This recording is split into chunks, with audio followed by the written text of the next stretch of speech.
Topic 10. The emergence of North Carolina. 1.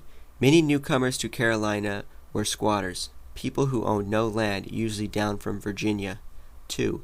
North Carolinians developed a strong resistance to authority due to geographic isolation from neighbors. 3. Two flavors of Carolinians developed. A.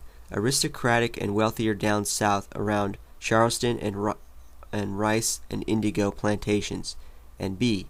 Strong-willed and independent-minded up north on small tobacco farms. 4. In 1712, North and South Carolina were officially separated. 5. In 1711, when Tuscarora Indians attacked North Carolina, the Carolinians responded by crushing the opposition, selling hundreds to slavery and leaving the rest to wander north, eventually becoming the sixth nation of the Iroquois. Topic 11. Late coming Georgia, the buffer colony. 1. Georgia was intended to be a buffer between the British colonies and the hostile Spanish settlements in Florida, Spanish Indians and runaway slaves, and the enemy French in Louisiana. 2. It was founded last, in 1733, by a high-minded group of philanthropists, mainly James Oglethorpe. 3. Named after King George II, it was also meant to be a second-chance site for wretched souls in debt. James Oglethorpe, the ablest of the founders and a dynamic soldier-statesman, repelled Spanish attacks.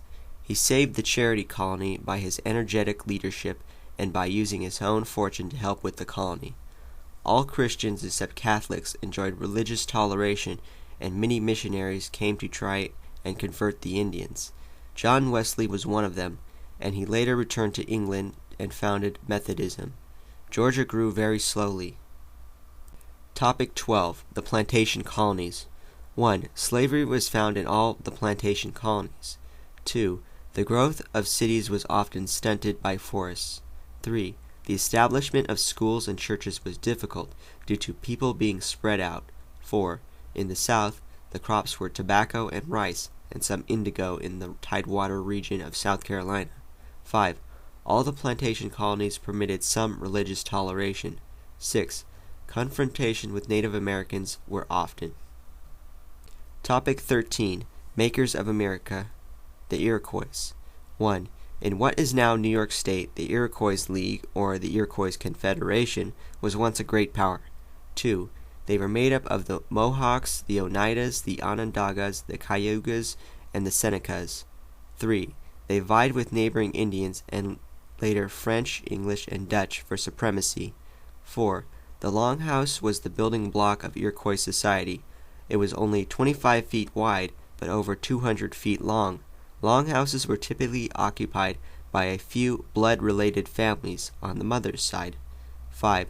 The Mohawks were middlemen with European traders. 6. The Senecas were fur suppliers. 7. The Five Nations of the Iroquois rivals, the neighboring Hurons, Eries, and Petuns, were vanquished. 8. Throughout the 1600s and 1700s, the Iroquois allied with the British and French, whichever was most beneficial at the time. 9.